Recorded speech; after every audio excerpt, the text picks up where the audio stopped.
नमस्कार। What is wrong with the Indian education system? हमारे education system में आखिर कमी कहाँ है? पता है आपको, एक समय पर हिंदुस्तान को कभी विश्व गुरु कहा जाता था।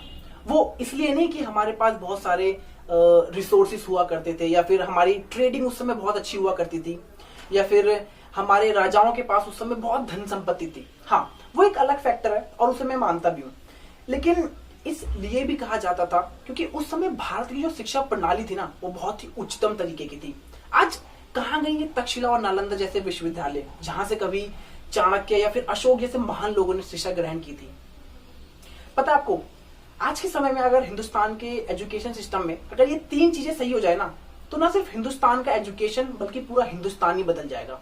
और ये तीन चीज कोई बड़ी नहीं है, आपके और हमारे बीच ही की है। तो चलिए इसे एक एक करके जानते हैं। पहली चीज है हमारे पेरेंट्स। अरे ठीक है यार, नहीं बन सकता हर कोई आईएएस ऑफिसर, नहीं बन सकता हर कोई डॉक्टर या इंजीनियर, नहीं है हर किसी को सरकारी नौकरी पसंद। यहाँ पर किसी को धोनी भी तो बनना है, किसी को अंबानी भी तो बनना है, किसी को कलाम भी तो बनना है। लेकिन हमारे पेरेंट्स, मैं आपको एक रियल स्टोरी बताता हूँ जो कि मेरे खुद के दोस्त की है, और मैं जानता हूँ कि वो ये वीडियो डेफिनेटली देख रहा होगा। वो मुझसे कहता है कि भाई पता है, मुझे ना बच्चों को पढ़ाने में बहुत मजा आता है, बहुत ही मुझे अच्छा लगता है उन्हें पढ़ाने में, और मेरे पास कुछ 9वीं 10वीं के बच्चे भी हैं जिन्हें मैं पढ़ाता हूँ। लेकिन अब मैं चाहता हूँ कि मैं अब इस चीज को ना थोड़ा और बड़ा करूँ, मतलब एक नई जगह लूँ जहां पर मैं कुछ और बच्चे ऐड कर सकूं। तो मैंने कहा ठीक है, ये तो अच्छा आइडिया है, प्रॉब्लम क्या है इसमें, तू एक नई जगह ले और वहां पर स्टार्ट कर। तो वो कहता है यार यही तो प्रॉब्लम है, मेरे पास पैसे भी हैं जो मैंने इसमें कमाए और मेरा इंटरेस्ट भी है, लेकिन मेरे पेरेंट्स वो इस चीज के लिए मना कर रहे हैं। वो चाहते हैं कि मैं किसी सरकारी नौकरी का फॉर्म भरूं और उस पर काम करूं मैं, और जो बच्चे मैं पढ़ाता भी हूं मैं उन्हें भी छोड़ दूं। तू बता मैं क्या करूं? तो मैंने कहा भाई तू एक बार उन्हें समझा के देख, क्या पता शायद मान जाए। तो वो कह रहा है कि भाई मैंने उन्हें हर तरीके से समझाने की कोशिश कर ली, लेकिन वो मेरी एक बात भी नहीं सुन रहे। और पता है आपको, आज के समय में वो बंदा इतना डिप्रेशन में है कि मैं आपको क्या बताऊं। और ये कहानी सिर्फ मेरे दोस्त की नहीं है, इवन पूरे हिंदुस्तान में हर 3 में से एक घर की यही कहानी है, जहां पेरेंट्स अपने सपने थोपने की कोशिश करते हैं अपने बच्चों पर। और मान लो कि अगर यार वो कल कर भी लेते हैं जो आप चाहते हो, क्या वो बंदा कभी खुश रह पाएगा? कभी नहीं रह पाएगा। तो सबसे पहली जिम्मेदारी होती है पेरेंट्स की कि वो अपने बच्चों को समझें, जाने कि वो क्या बनना चाहते हैं अपनी जिंदगी में।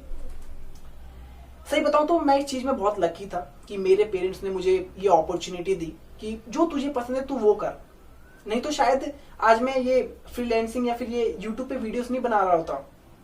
दूसरी चीज है हमारे टीचर्स और स्कूल्स। देखिए पता आपको, जब हम स्कूल में थे ना, तो हमें ना सैटरडे का ना बहुत बेसब्री से इंतजार होता था, क्योंकि उस दिन ना हमारा स्पोर्ट्स पीरियड होता था। तो जैसे ही चौथा पीरियड लगता था तो हम में से कुछ बच्चे भाग कर जाते थे और पीटी सर के पास उनसे कमरे की चाबी लेते थे और बल्ले बॉल निकालकर ग्राउंड में हम सब खेलना लग जाते थे। लेकिन तभी एक टीचर आती हैं और वो कहती हैं, सर से कहती हैं, सर हमारा ना हमारा सिलेबस कंप्लीट नहीं चल रहा है, तो क्या आप अपना पीरियड मुझे दे देंगे? और सर भी कहते थे ठीक है मैडम, कोई बात नहीं, ले लीजिए आप। और वहां से ना हम सब बच्चों का मूड जो था एकदम ऑफ हो जाता था। तो ये था हमारा स्कूल। पता आपको, मैं ना सरकारी और प्राइवेट दोनों स्कूल में पढ़ा हूं, और जो मैंने वहां देखा है, जो मैंने ऑब्जर्व किया है, वो मैं आपको बताता हूँ। देखिए मोस्टली प्राइवेट स्कूलों में मेनली जो फोकस किया जाता है वो किया जाता है पैसों पर। हर 2-2 महीने में एक इवेंट करवाओ और बच्चों से 200-200 रुपए मंगवाओ। बच्चों की फीस इतनी हाई होती थी, लेकिन जो वो टीचर हायर करते थे 10-10, 12-12 हजार रुपए वाले, जो मतलब खुद को नहीं संभाल सकते, वो बच्चों को क्या संभालेंगे। और टीचर्स भी ज्यादातर ऐसे कि मतलब जिनको पढ़ाने का ढंग ही नहीं था। मतलब कई टीचर्स के पीरियड में तो यार हमें नींद आती थी, हमें जानबूझकर बाथरूम जाना पड़ता था मुंह धोने के लिए। आज अब देखो यूट्यूब पर कुछ टीचर से कितना बढ़िया पढ़ाते हैं, इतना बढ़िया एक्सप्लेन करते हैं, जैसे आप खान सर को ले सकते हो, मतलब मुर्दे को भी समझ में आ जाए। और एक वो टीचर्स थे, उन सही बताऊं ना, उन टीचर्स का मेनली एक ही फोकस होता था कि कैसे भी करके ना बस बच्चों से अच्छे नंबर निकलवाओ। चलो अब तो पिटाई नहीं होती है, वरना जो पिटाई मेरी हुई है ना अपने स्कूल टाइम में, मतलब उतनी किसी की भी नहीं हुई होगी। ठीक है यार, मतलब नहीं होता हर बच्चा उतना तेज, नहीं होता हर बच्चा उतना पढ़ाई में अच्छा, तो वो टीचर्स की जिम्मेदारी होती है कि वो उस बच्चों को समझे, जाने वो आपने मूवी देखी है तारे ज़मीं पर, जो उसमें आमिर खान होता है, कितना बढ़िया रोल निभाता है टीचर का। तो एक टीचर को वैसा होना चाहिए जो मतलब हर बच्चे को समझे, जाने कि वो किस में अच्छा है किस में नहीं है, बजाय टॉट देने या फिर कंपैरिजन करने या फिर डराने धमकाने से। इससे बच्चे के अंदर ना एक डर पैदा होता है और फिर वो घंटा पढ़ाई कर पाएगा। तो ये टीचर्स को समझना चाहिए कि मतलब कौन बच्चा किस में अच्छा है किस में नहीं है, फिर उसी हिसाब से उस पर काम करना चाहिए। मतलब एक टीचर को ना मतलब द्रोणाचार्य की तरह होना चाहिए। उन्होंने सबको तीरंदाजी नहीं सिखाई, उन्होंने सिर्फ अर्जुन को सिखाई, क्योंकि वो जानते थे कि ये बंदा उसमें निकल जाएगा। और अब अगर बात की जाए सरकारी स्कूल की, तो देखो सही बताऊं तो मेरा स्कूल ना पूरे एरिया में सबसे बेस्ट था, इसमें कोई शक नहीं।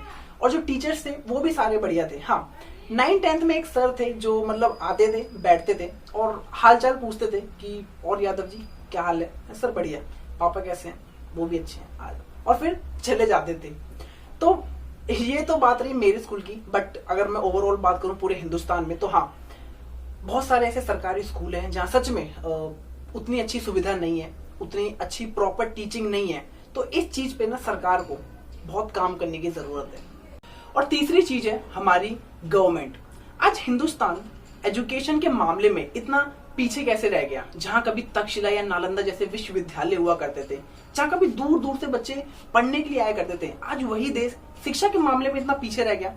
तो क्या कारण है इसका? तो देखो, जो इसका मेन रीजन है वो है यहाँ की एजुकेशन पॉलिसी। सही बताऊं तो यार उसे देखकर मुझे ऐसा लगता है कि जैसे यहाँ की सरकार ने सिर्फ नौकर बनाना चाहती है। हाँ, मैं ये मानता हूँ कि हाल फिलहाल में जरूर एक एंटरप्रेन्योरशिप लहर पैदा हुई है, लेकिन वो भी मुझे लगता है कि शार्क टैंक को देखकर कि हम भी एंटरप्रेन्योर बनना चाहते हैं।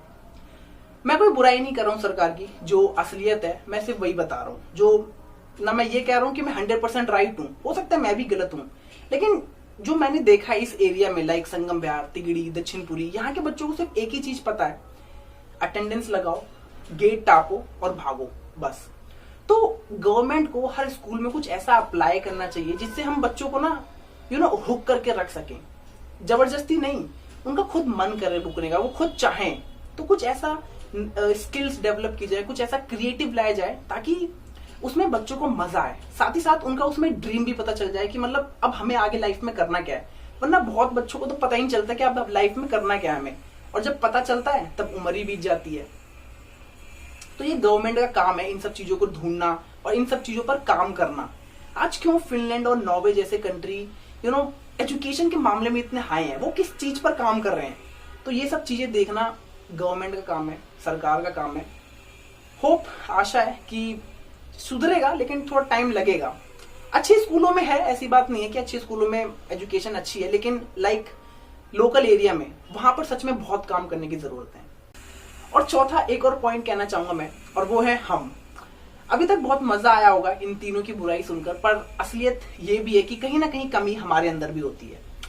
मैं आपकी बात नहीं कर रहा हूं, मैं अपनी बात बता रहा हूं कि मेरे 12th बोर्ड में 70% आए, लेकिन मैं जानता था कि मेरे 80 या फिर 80+ भी आ सकते थे अगर मैंने पबजी पर अपना ज्यादा समय नहीं बिताया होता। तो अगर आपके पेरेंट्स सपोर्टिव है, टीचर्स अच्छे हैं, तो कहीं ना कहीं आपकी भी जिम्मेदारी होती है कि आप भी थोड़ा एफर्ट लगाएं और फालतू की चीजों में अपने आप को डिस्ट्रैक्ट ना करें, जो आजकल बहुत है। पहले करियर सेट कर लें, उसके बाद फिर आपकी मर्जी, आपकी लाइफ है, जो आपको करना वो करें। तो ये वीडियो यहीं खत्म होती है और होप आपको पसंद आए, और मिलेंगे अगली वीडियो में जल्दी। तब तक धन्यवाद।